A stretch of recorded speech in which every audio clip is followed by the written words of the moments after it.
Hello, everyone. Welcome to the College of Continuing and Professional Studies webinar, Leading with Emotional Intelligence. Thank you so much for joining us.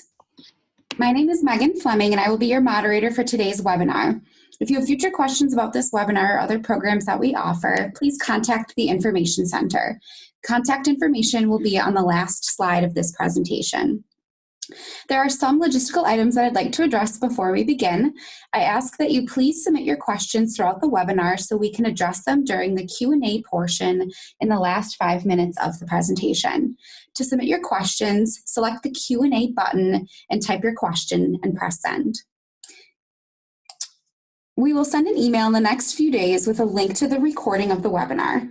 The link will be sent to the email address that you submitted during registration. Emotional intelligence is your ability to identify, manage, and express your emotions effectively and empathetically handle interpersonal situations. Emotional intelligence influences job and life satisfaction and greatly affects your professional effectiveness. In this webinar, we will discuss research-based insights on some of the main ingredients of emotional intelligence: self-awareness, self-management, empathy, humility, competence, interpersonal communication, and relationship building. Takeaways from the webinar will include learning to identify, understand, and manage what triggers you, understanding ways to strengthen in-the-moment awareness and adaptation, gaining insights and specific skills to effectively deal with a variety of people.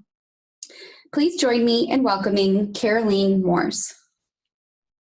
Well, hey everyone, welcome. I am very honored and excited to talk to you about a topic very dear to my heart and my head, which is emotional intelligence. And thank you so much, Megan, for the introduction and for already explaining emotional intelligence very clearly.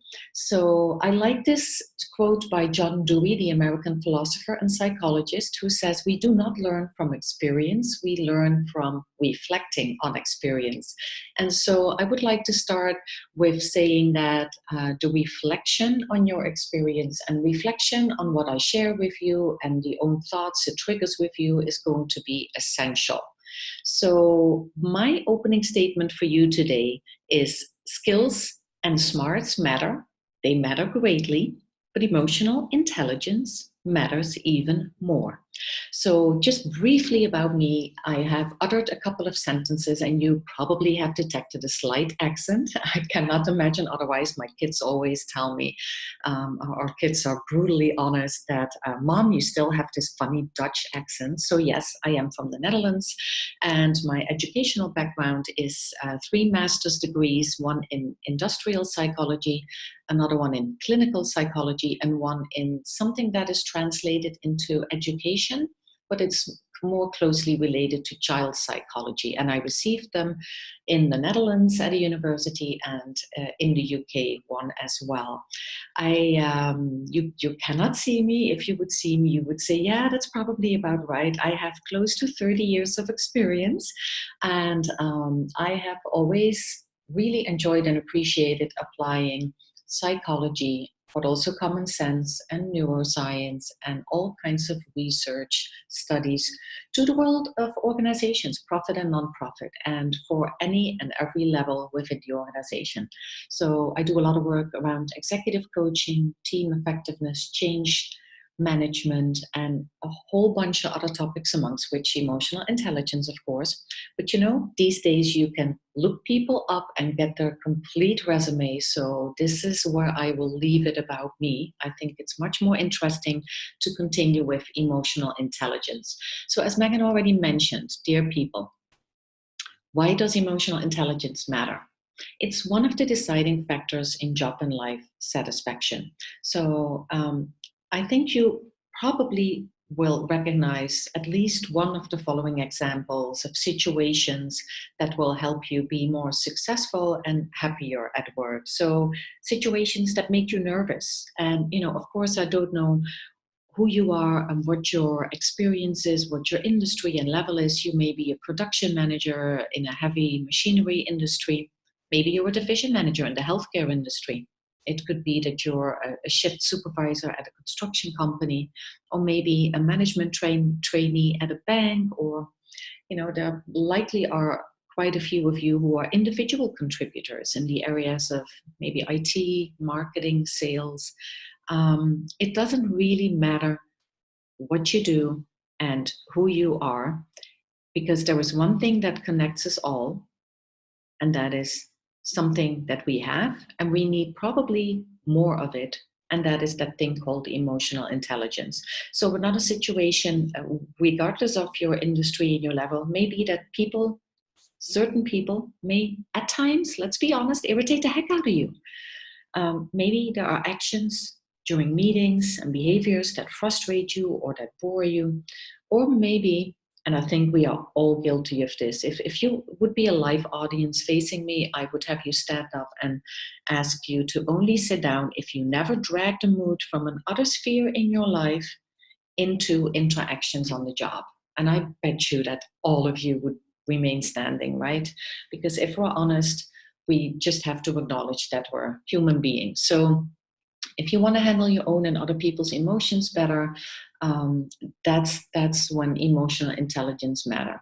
But EI is, as I abbreviated, also a must if you wish to lead others. And I'm sure that quite a few of you aspire to lead others, or likely are already managing and leading others.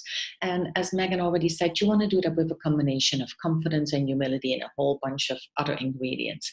And as we already established, everyday stresses like setbacks, but also work overload and simply people that you find difficult to handle or difficult to deal with, we need to be able to get a better grip on those situations. Now, I would be your biggest disappointment of this wonderful hour if you were to think that I can solve all these difficult situations and you, after this webinar, will never have to suffer again with difficult people or difficult situations. That obviously is not the case, right?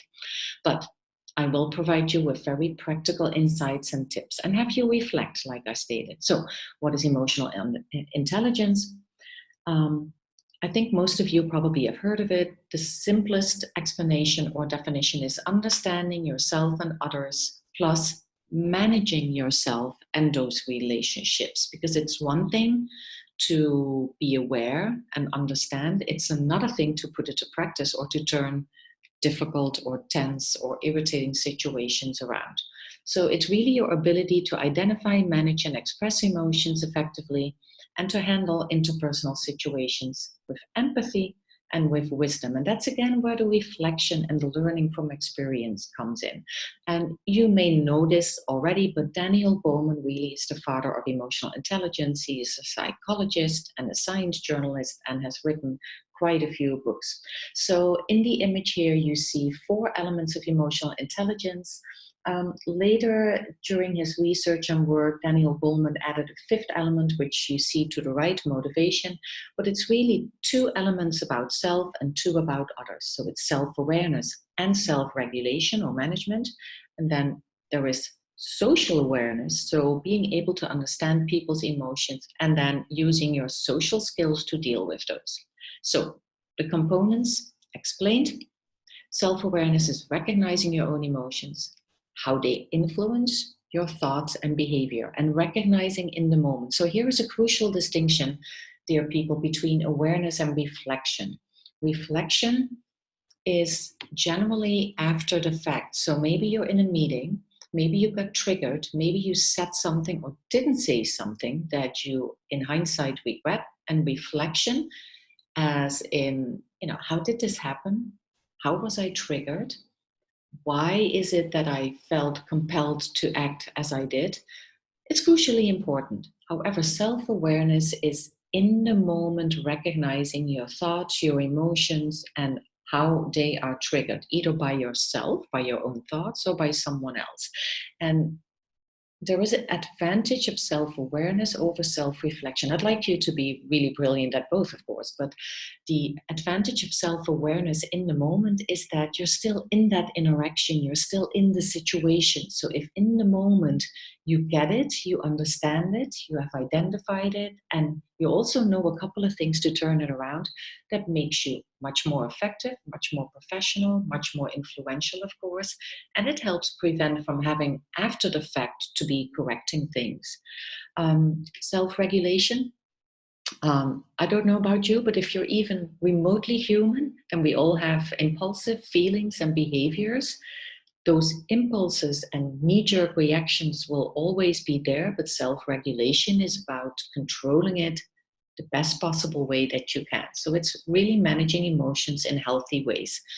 Social awareness is understanding the emotions, the needs of others, but also the fears of others, what are their interests, and picking up on emotional cues that they may be giving you. And for that, you need empathy, compassion.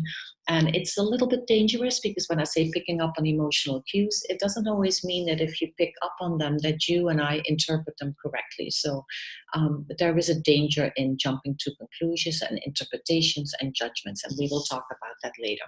And then social skills, of course, has everything to do with building really good relationships, communicating clearly, inspiring and influencing. And it also includes managing conflict. So I would like to give you another, easy reminder, and it is my triple A of professional growth and professional effectiveness. And that triple A stands for first, awareness, which is something that's already in your mind right now. Because that which you are not aware of will control you, right? And you want to be in control. The second A stands for accountability. And that's a huge word for me. It's so easy to say, oh yeah, I hold myself accountable. But do I really? Do you really? And do you act on it? So it's really saying to yourself, I own this, even though the other person is playing a role in whatever tense situation there is. But I own my part, no one else. I can blame anyone and everything all I want, but that's not going to help me. It's not going to change the situation. And then the third A after awareness and accountability is action. It's one thing to be aware, one thing to truly own it. But then if you don't change a thing, if you don't step into action, you don't apply it, then nothing changes. And so this, fast forward to the end of this presentation, I will bug you with what is it that you're actually going to put to practice? Because otherwise this may remain at best an interesting, helpful, informative webinar. And next week, but maybe even tomorrow, you step into the same pitfalls and you find yourself in similar tense or unwanted situations and nothing else is changing. So you saw in the objective slide something called difficult personalities, and I am already going to tell you there is no such thing as a difficult person or personality. And why does that matter that you and I agree on this? It may be your coworker, it may be a boss, a client, your manager, who may occasionally, or more than occasionally, maybe very often, repeatedly, behave in a way that is really difficult for you. Maybe very upsetting, maybe irritating, maybe you find it just unproductive. But it could very well be, and it's likely the case, that there is someone on this planet, and probably someone even in the department or in the organization, who may not have such difficulty with this person and their behavior. And so that tells us something about that it's all action reaction. It's all personal. What hooks us, what upsets us, what is difficult for us to deal with.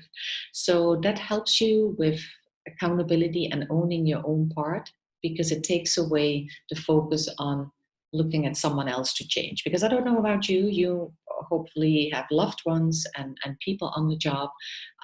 You may still be trying to change them into a different person, but I don't think you've had that much luck. We can try and influence, but it's hard enough to change ourselves and our way of responding. It's even harder to change other people. So I really like to stress people are not their behavior, even though that sometimes appears to be the case, right? Even if it is very unbecoming behavior. So your best approach to me is 4 elements, and this is also partially based on Daniel Goleman's research. It's acting on the fact that we cannot change other people, right? Changing your perspective and your approach, taking a different lens, taking different glasses, probably best to get some advice or just some insights or a reaction from someone who thinks very differently. get context, ask for context so that you get clarification from the person that you are interacting with, that you're dealing with, because sometimes we just lack context and we fill in the blanks.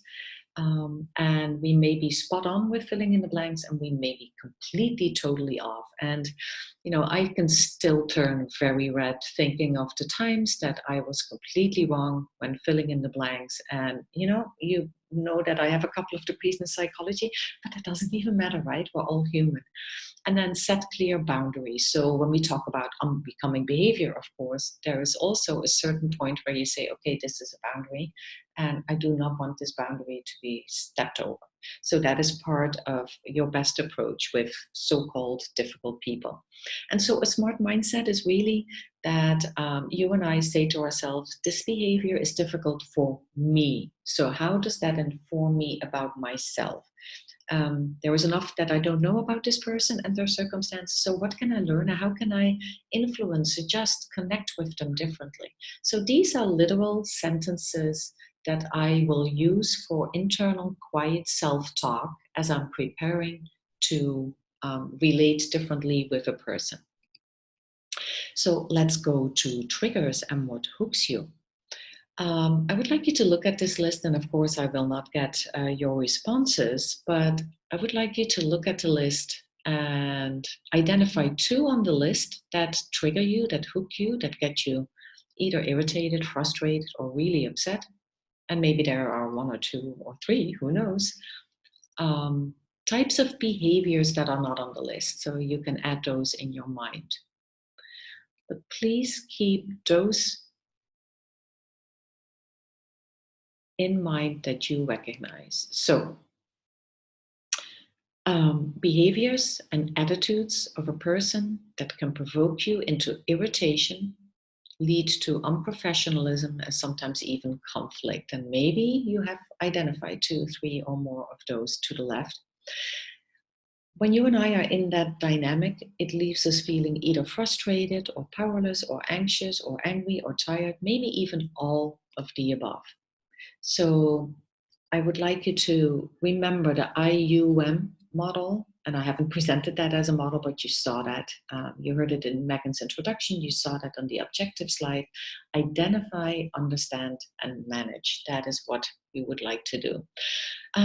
You may have heard of Carl Jung if you have any interest in psychology and psychiatry, but I would not be surprised if you haven't. He's one of my many favorite experts, and he says, I think it's so wise and so annoying as well, if I have to apply it to myself. And his quote is, everything that irritates us about others can lead us to an understanding of ourselves. Keep that in mind. I will refer back to this, but like I said, it's beautiful, it's wonderful, it's informative, and it can also be very annoying to have to practice and live this. So here we go with the IUM, identify, understand, and manage. So one way to get closer to that in the moment awareness, whether you're walking the grounds in a factory, whether you're visiting clients or are in financial negotiations, ask yourself, what happens right now as I'm getting triggered? Physically, emotionally, behaviorally. So physically, it may look like the first warning sign could be that you start playing with a pen, or you start ticking your finger, or maybe you start looking away, or maybe you are starting to gaze at someone a little more. Maybe they would call it aggressively, but maybe you would call it with a little more focus. So identify those things that physically happen when you get triggered, so you are aware just that little bit quicker, and maybe some of those physical and behavioral elements you want to minimize.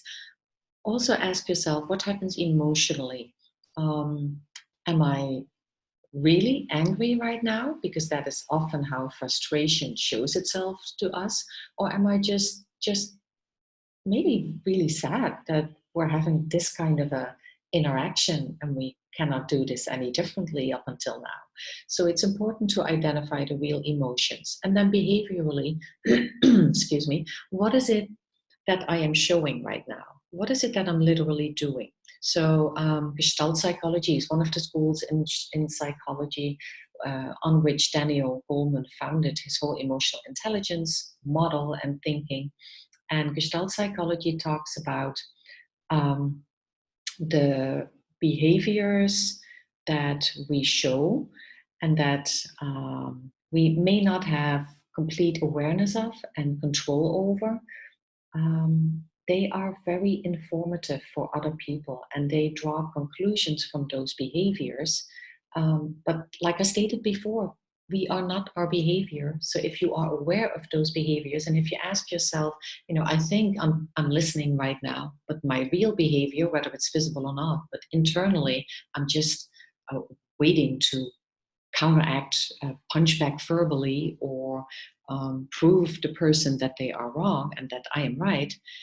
Even though you may not be saying all these things, that is what you're doing, I think the person will likely notice that you're not fully listening and that you're thinking about your rebuttal as if you were in court. So by now, I assume you have reflected on your early warning signs. So I would like you to keep those in mind, and not just now, but of course, especially in those situations that are difficult for you. So it's one thing to be aware, but if it stops with awareness, then it'll just be even more difficult to remain composed professional.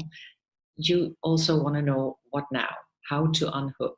And I am convinced that you already have quite a few techniques and tips and ideas in your toolbox that you may use on a daily basis. So let's look at some that I have here. In the moment self-regulation techniques, one element is simply consider an alternative perspective and an alternative explanation. Now, I'm kind of teasing you a little, I hope, because I inserted the word simply, and I hope that we all are honest enough to admit that it's not so simple to step away from our own narrative that we're really invested in, because otherwise it wouldn't be our narrative about the person and their behavior or the situation, and to really sidestep that, to set that aside just for a little while and consider a completely alternative, different perspective. That is a difficult thing to do. Another one is avoiding and realizing and minimizing, over personalizing, blaming, jumping to conclusions, interpreting and judging too quickly. And so I don't know about you, but when I ask the question in live sessions and I ask people, okay, raise your hand or clap once with each of these if you recognize it, usually over personalizing scores really high. And I'm sure you know exactly what happens when you and I over-personalize. What is it that we trigger when we over-personalize? Well, since it is an attack, or it seems to us an attack on us, we start defending ourselves. And I don't know whether you've heard of the term learning agility. If you're interested in reading more about it, if you search it, you will find a really good website by the Center for Creative Leadership. And they have teamed up with Korn Ferry and a couple of universities.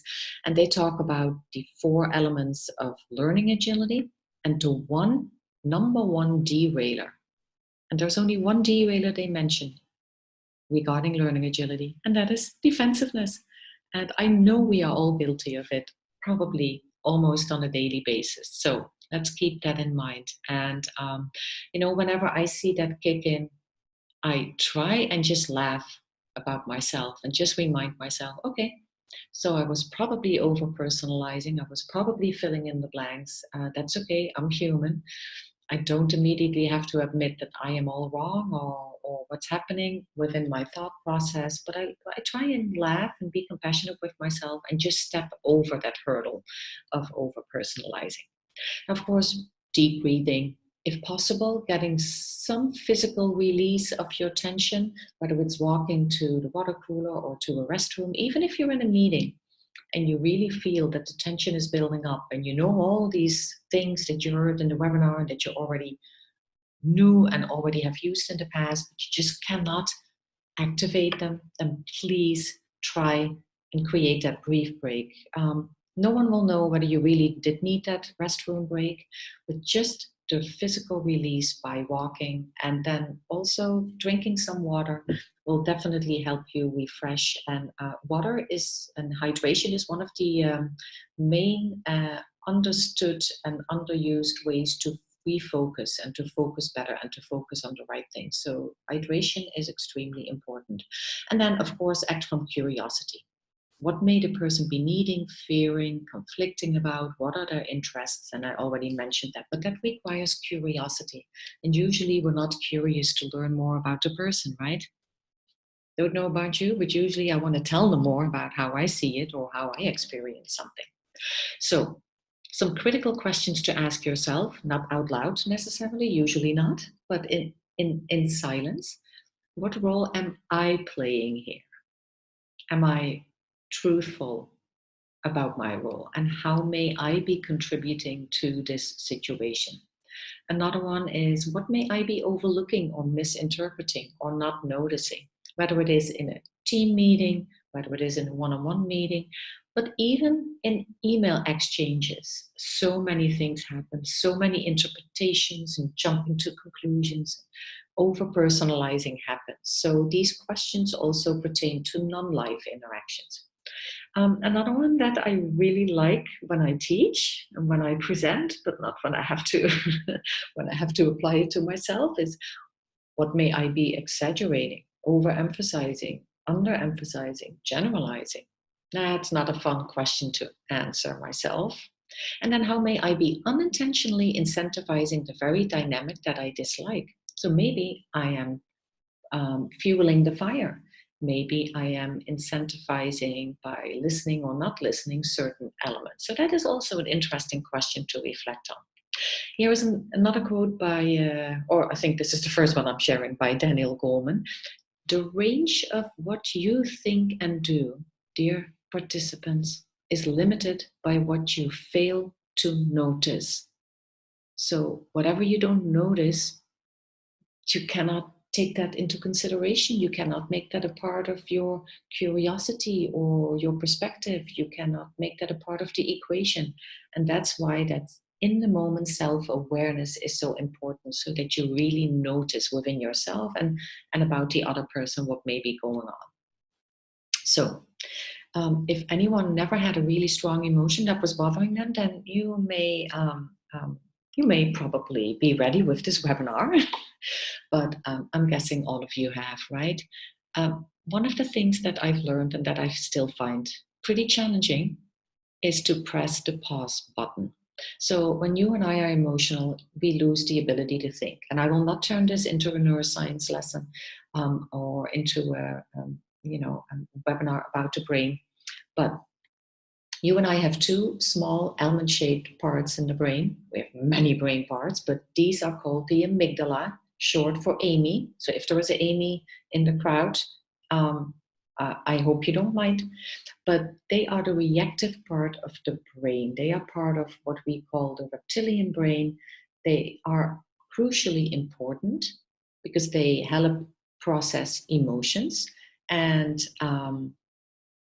if you are under a great deal of stress and freaking out, maybe a little bit or more than a little bit, whether that is externally in behavior or just internally, your amygdala will start kicking in because they need to keep you safe. We call the amygdala the fear and worry center.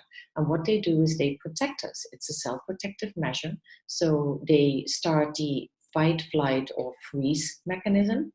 But from research with all different groups, even different age groups, different backgrounds, different cultures, we have learned that when the amygdala are working overtime, it doesn't matter who you are, what your gender, your age, your pay level is, your cultural background, any kind of preference of living, your and my amygdala will prevent our prefrontal cortex from working because all the juices, all the energy is going to the amygdala that are trying to defend us. So when that happens, we cannot think straight. So we like to think that our thinking in difficult situations is still crisp and clean and clear, the 3 C's, but it's not. So you want to press that pause button and focus outward. So I always say activate your inner turtle. I don't know whether that helps you. If you're not visually oriented at all, it may not do anything for you. I'm pretty visually oriented. So I often carry a turtle with me in my bag when I go, for example, when I drive to a client where I'm facilitating a difficult team session, or when I know that I may be triggered in a meeting with colleagues, I carry a turtle with me. Sometimes I just put it out on the meeting table or on my desk, and people laugh about it. And sometimes I just activate it internally. I know what it looks like. I know what color I took with me because I have different colors, believe it or not. And I activate that just to slow down, to take a step back, to walk and think a little slower. Ask meaningful questions is another way to focus outward. So rather than sticking with our narrative and repeating sentences like, oh, there we go again. Or, yeah, I could have known that he was going to say this. Or, gee, how can she act like that? Those kind of self-talk sentences are inward focused and they're blame focused. So when you ask meaningful questions, such as, I wonder what's happening right now, or I'm curious to learn what you mean by what you just said, or maybe this is how what I hear from you, but tell me, is there something else? Am I even hearing it correctly? Those are really good questions to ask. Of course, active listening always comes first and last. I don't know whether you are familiar with the book, The 7 Habits of Highly Effective People by Stephen Covey Sr. And one of his 7 habits is, of course, seek to understand before you seek to be understood. And the only way we can do that, seek to understand before you seek to be understood, is when you listen actively.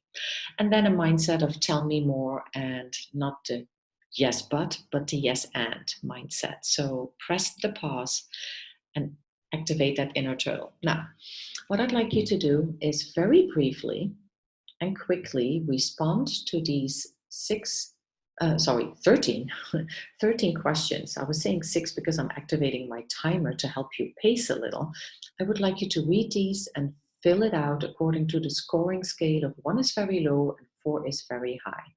And I would like you to do that now. Read number 1, please.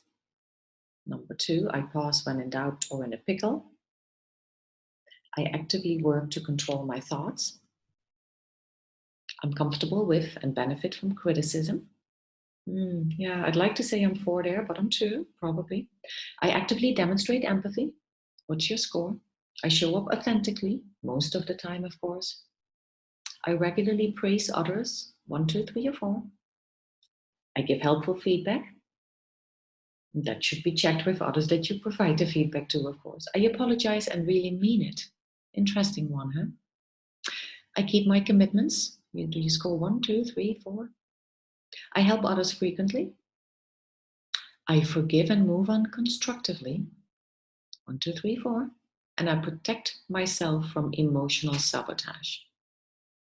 Now, these are just 13 elements of a much larger scale. It's based on Justin Bariso. You see the link here down at the bottom. So you can look it up. And he talks about 13 things emotional intelligent people do. So you probably have your score. You may not have written it down, but as Megan said earlier, you will get the link to this webinar, and you can look at this again at a later stage. Feel free, I am mentioning the source, of course, feel free to, and he doesn't use it as a self-assessment, by the way, that's what I turned it into, but feel free to use this with team members or maybe even with family members, right? Emotional intelligence plays a role in personal life as much as in professional life, of course. So in all my numerous workshops that I provided and my executive and other coaching sessions, most people want to hear more about the self-regulation part. So the self-awareness, yeah, that can be hard, but the self-regulation. So a couple of things that we already touched on, but also some new things. Be aware, be actively aware to notice, feel, and acknowledge it in the moment. So actively ask yourself those questions. What is happening right now? What is triggering me? What am I physically, emotionally, and behaviorally feeling and doing? Of course, understand not just what's happening, but also how and why. What does this tell me about me? So remember Carl Jung's quote, whatever irritates us about others gives us a better understanding of ourselves. Number 3, shift your focus away from the trigger and gain some perspective. This you can actively do, shifting away from the trigger. So if someone has a certain way of phrasing things, or a certain way of looking, or someone in your shift or on your floor has some habit that you find unconducive to good meetings or to good conversations, try just to see what happens if you shift your focus away from that trigger and decide to focus on just simply one very specific thing that you do appreciate and like about that person. That can be a game changer. It's not easy, of course. Start an inner dialogue, so change your thoughts, entertain alternatives. One of the questions I regularly ask myself is, what if I'm wrong with what I'm thinking? And, with the really difficult situations, it's hard to be really entertaining that seriously.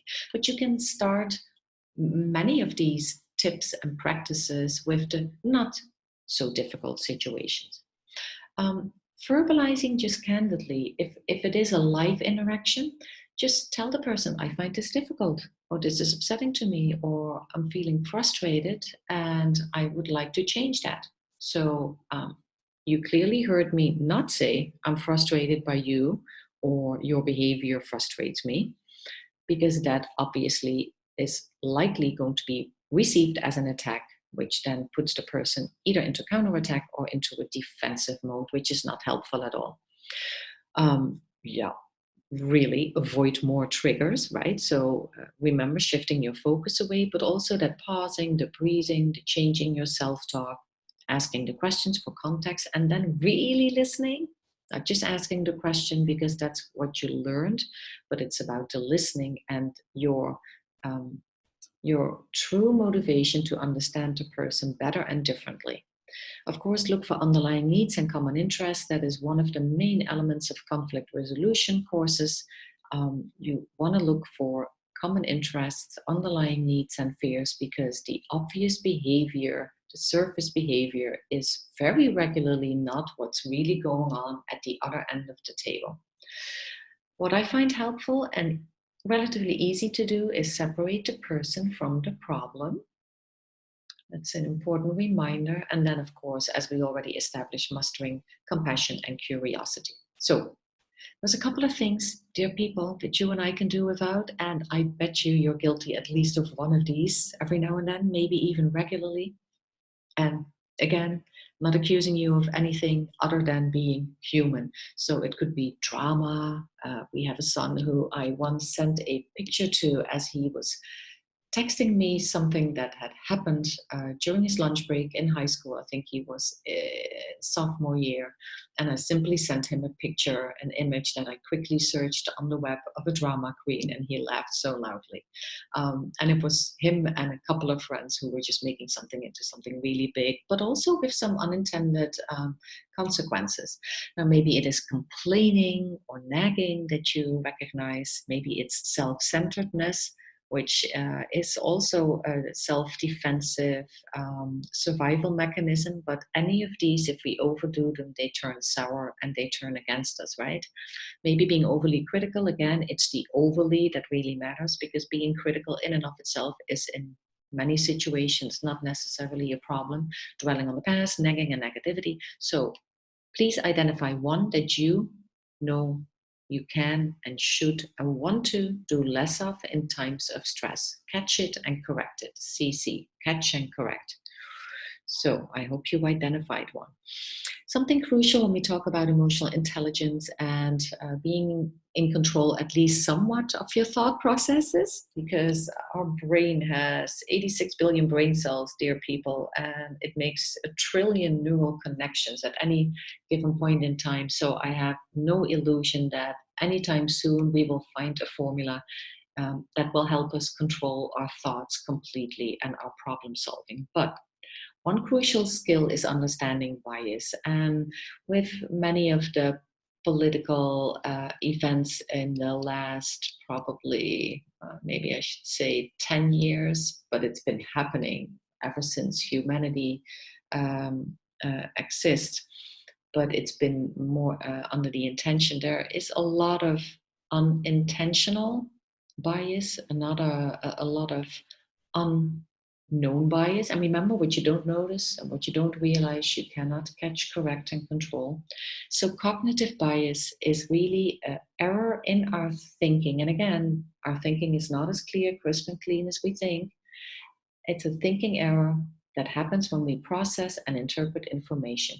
And it really has some good sides to it too, because it is a shortcut. It helps simplify information processing. So especially when we're dealing with a lot of different moving parts, or with a suddenly, a little bit of a tense meeting, unexpectedly, there are probably different people playing a part. And so that's when cognitive bias steps in to help speed up the process, the thinking, the judging, the deciding, and the acting. And it serves a truly protective, adaptive purpose. It helps us reach decisions a little more quickly, which can be vital in dangerous or urgent situations. Now, I hope that's not the case for you as far as dangerous situations, but maybe urgent. So please remember that when you and I judge and decide about events and people, we really like to think that we're objective and reasonable and logical, that we're taking in all the available information. And again, we like to think that we're reasonable. Well, just ask the other person. They may not, right? But the reality is that our brain, my brain is really powerful, subject to a lot of limitations, which causes errors and biases. So I will quickly share a couple, and you can read about these more later when you receive the link. Confirmation bias, you may have heard of this one. It's your and my tendency to favor information that confirms our pre-existing beliefs about a person or a type of people or situation.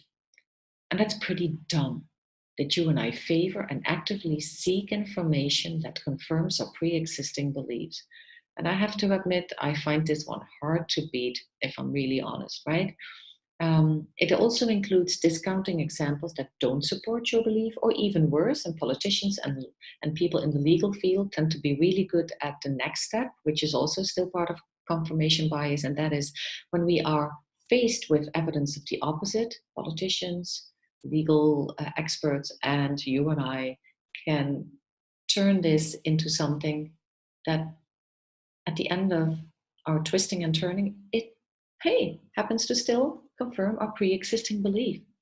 And that is not smart, it's not fair, it's not conducive to really figuring out how to deal with a situation or a person. So the halo effect is that the overall impression of the person influences how you think about very specific traits. So if you have an overall good impression of the first day of a new colleague, then you may likely think that they have a very helpful character and will be smart and quick to learn, etc., etc. If you have a negative overall first impression of the person starting their job, then you may ascribe unintentionally and without fully realizing it all kinds of maybe slightly negative characteristics and traits. That's not helpful. Self-serving bias, taking personal credit for success and blaming outside forces for failures. Some people do this more than others, but it is definitely one that when we feel that our status, our respect, maybe even our career is in danger, that's one where self-serving bias definitely steps in. And then you have heard of hindsight bias, that is being tricked into thinking that something that is really obvious now, it makes sense now, that it was also obvious back then when the thing happened or the decision was made. We often project this hindsight bias on other people. So now we know that the decision didn't lead to the desired result, whether it was hiring someone or a financial decision, or maybe some kind of a solution to a product problem. But the question is always, with the information that we had, or that the person or the team had at the time that the decision was made, was it clear that this was going to happen? Or could it have been predicted that this was going to happen? Maybe yes. And so they didn't manage their risks and they didn't consider all the alternatives and the pluses and the minuses. But often the answer is no. So that's important. Selective perception, we observe and listen and interpret from our own personal perspective and experience. I call that autobiographical listening and interpreting. With my experience, my cultural background, the way I was raised, the bosses that coached me, the experiences that I had, they inform my autobiographical observing, listening, and interpreting. And that is human, and it can be dangerous because I may be projecting all kinds of things, or I may be working through all kinds of things that are not at all related with the present situation. And then there was groupthink. You may have heard of this, which happens a lot in team meetings or group conversations. That is thinking in such a way that discourages creativity and individual responsibility. So that speaks to our desire for harmony, which obviously can silence dissent, but also maybe our desire not to be wrong and our desire to avoid risks. So I will not be creative. I will not take individual responsibility. I will not have a contrarian view because I could also be wrong or I could be contested, and I don't want that. So how to minimize effects of cognitive bias? Of course, understand possible causes such as social pressures in group meetings, mental shortcuts, right? It helps us process quicker. Individual motivations. So maybe the self-serving bias is helping me right now because I really want to make that career move. And the limited ability to process information. That is something that we can not fully control. So that is just one of the causes. And then taking control of the biases. You do that by knowing which ones do I recognize most? And maybe you even want to ask someone who knows you well. And when are they most likely to occur so that you can be prepared? Understanding that personal, cultural, or other background and stereotypes that you may inject into a situation, working to reduce your defensiveness and focusing on the learning. Remember, defensiveness is the number one derailer for learning and for listening and for problem solving. That activating your inner turtle with deliberate slowdown of your thinking and decision making, we already touched on that. Consciously deciding to question and stress test your thinking. I'd like you to remember that phrase. How can I stress test my thinking? So just be your own devil's advocate. Be your own,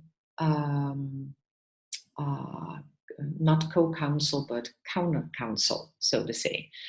Stress testing your thinking really helps you look at things from different perspectives, which is the next one, and playing your own devil's advocate. And please go and solicit the opinion of a contrarian and not just people who think like you and who will say, oh no, you're absolutely right. Yeah, no, your perspective is really the only one. No, she or he really should do this, that, and the other. It's nice to hear that, but it's not helping us. So think back again about what irritates us about others, can teach us about us. So Daniel Hoffman is a Dutch guy who developed the core qualities model. He says a core quality is different from a strength because a strength can be acquired, and a core quality is something that we have had almost from very young, from baby. It's something that is good, but if you do too much of it, it turns into a pitfall, as you can see in this image.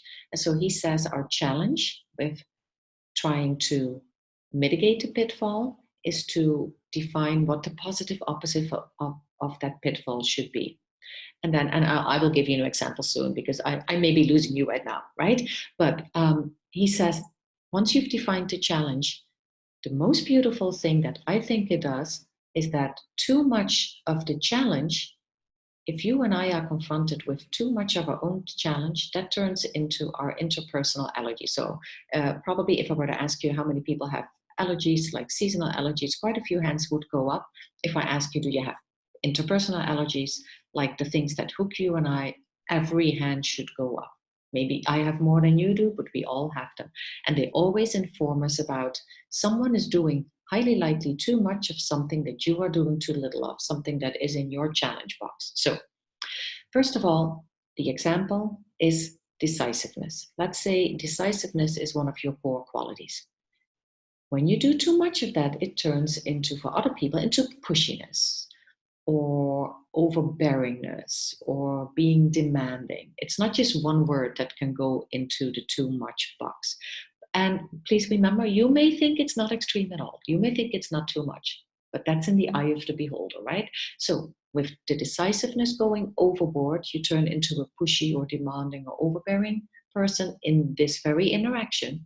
And so Daniel Hoffman says, define the positive opposite.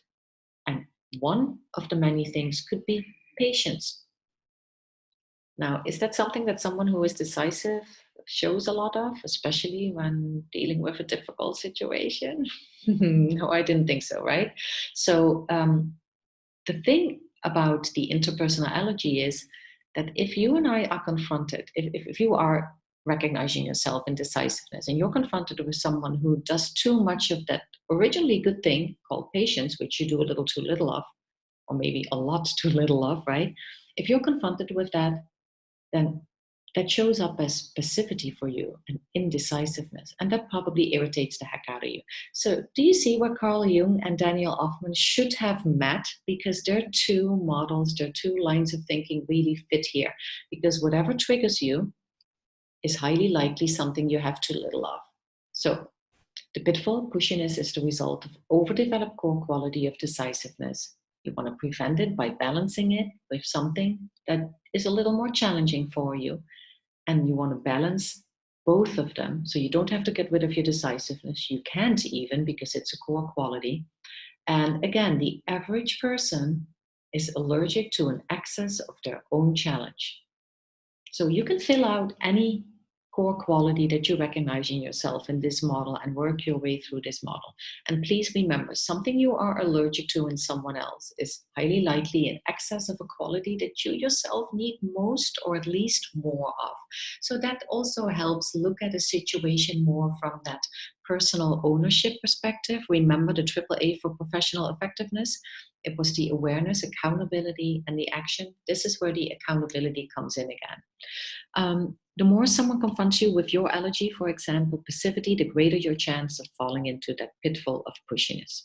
And that can turn into a vicious vortex of doom, a vicious circle reinforcing each other. So, a couple of ideas. Choose your battles wisely. So questions to ask is it a regular or repeated situation? Do I even need to be bothered by this? Can I just let it go? Okay, I'm triggered, but usually not by this behavior or this person. Does it get worse or better when ignored? Some things get better when ignored, and we all know this.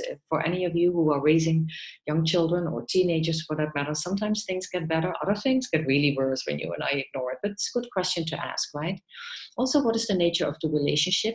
Is there a power dynamic? Is there a dependency dynamic? Does it feel equal, respectful? Who is it affecting and in what ways? Because the more people that are affected by certain behavioral dynamics or situations, the more important it becomes to choose this as your battle. And what's the perspective of a colleague?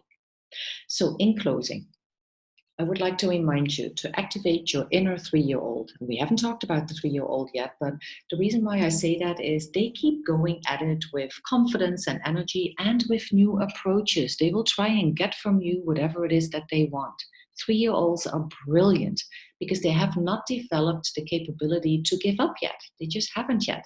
So sometimes I smile and think, I don't know what I was like as a 3-year-old, but it would really be helpful right now.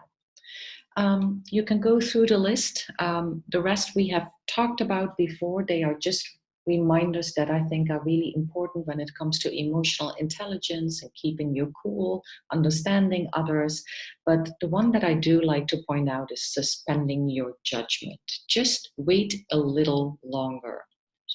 Sometimes I tell myself, just shut up a little longer, Caroline, either literally in responding or in my judging and interpreting and in just making up a narrative. So when it comes to listening, I love this quote by the Dalai Lama. When you talk, you are only repeating what you already know. But if you listen, you just may learn something new. And it depends on how well you listen and how curious and open you are to a different perspective. So make it matter. I told you I was going to bug you. This is my call to action. You invested an hour. Now I want you to make it matter. So decide and commit after I listen to some of the questions that you possibly have, what you will do differently or more or less of, and who will challenge you and who will hold you accountable. So remember to write down 3 or 4 or 5 commitments that you are willing to act on. Here you find the resources page with a couple of good books, very good books, and they're not as thick as some of the books that you see in the image. And then I included my own website that contains a blog with a lot of articles. And so I want to thank you for listening. There are some upcoming courses that you see noted here, and I am open for questions.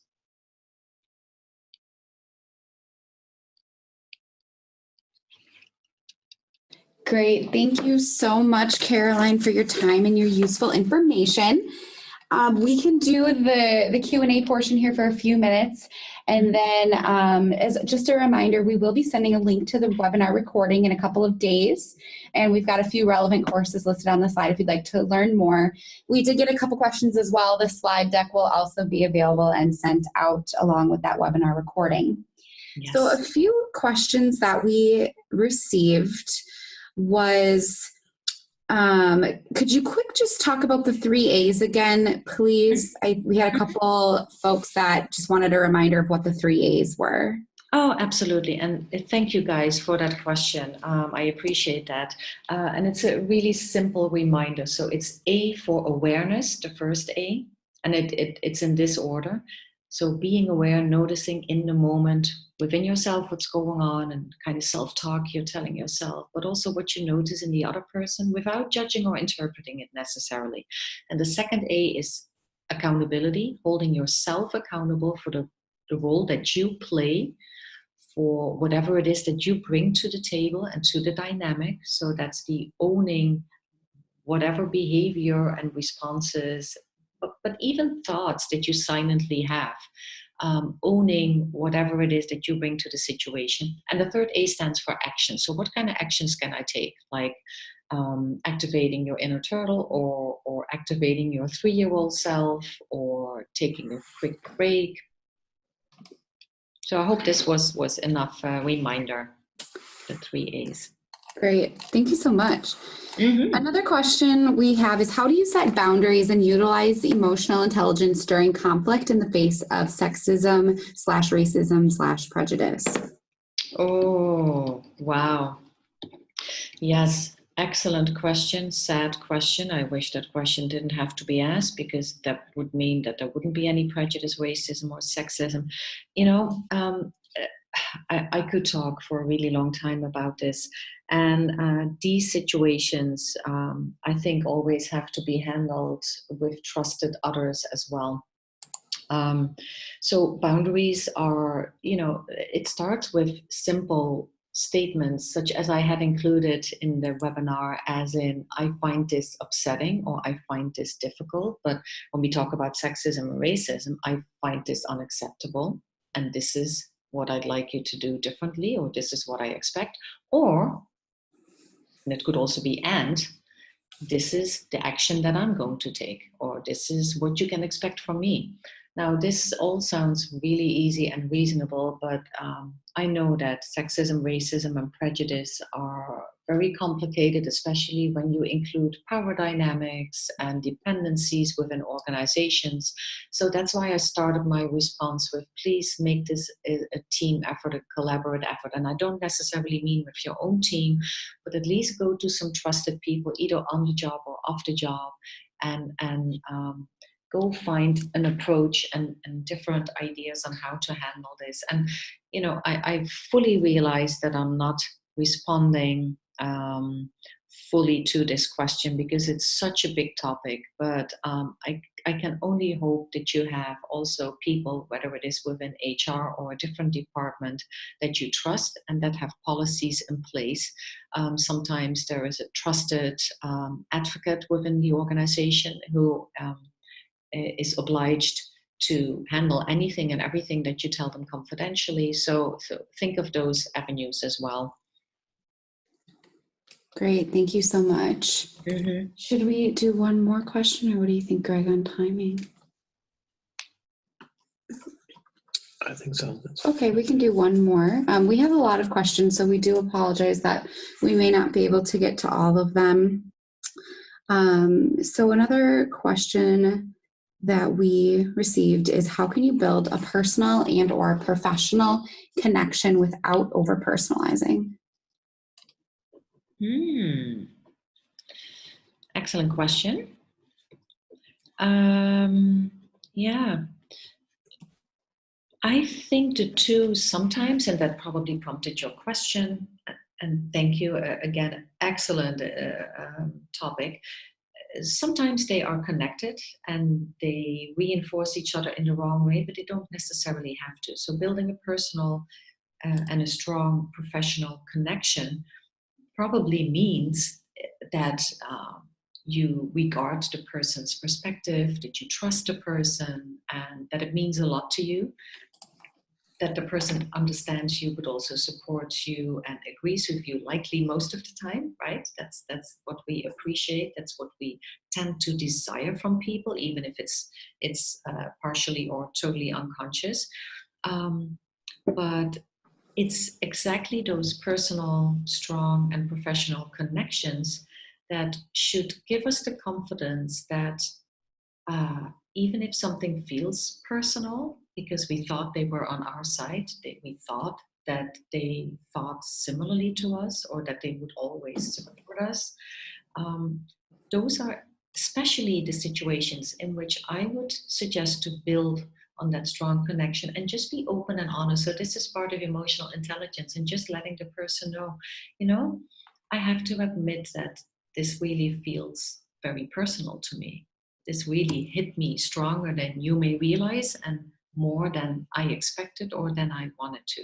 So that is, remember at the beginning of the webinar, we talked about a combination of humility and confidence. So I think your question gears exactly towards that combination of the two.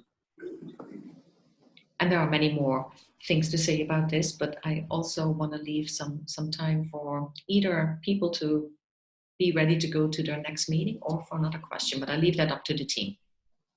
Perfect. Yeah, so it's about 1:03, so we will most likely conclude the webinar. Thank you again, everyone, for joining us today. And like I mentioned, the recording and the slide deck will be sent out to you all, and we hope you have a wonderful afternoon. Thank you so much.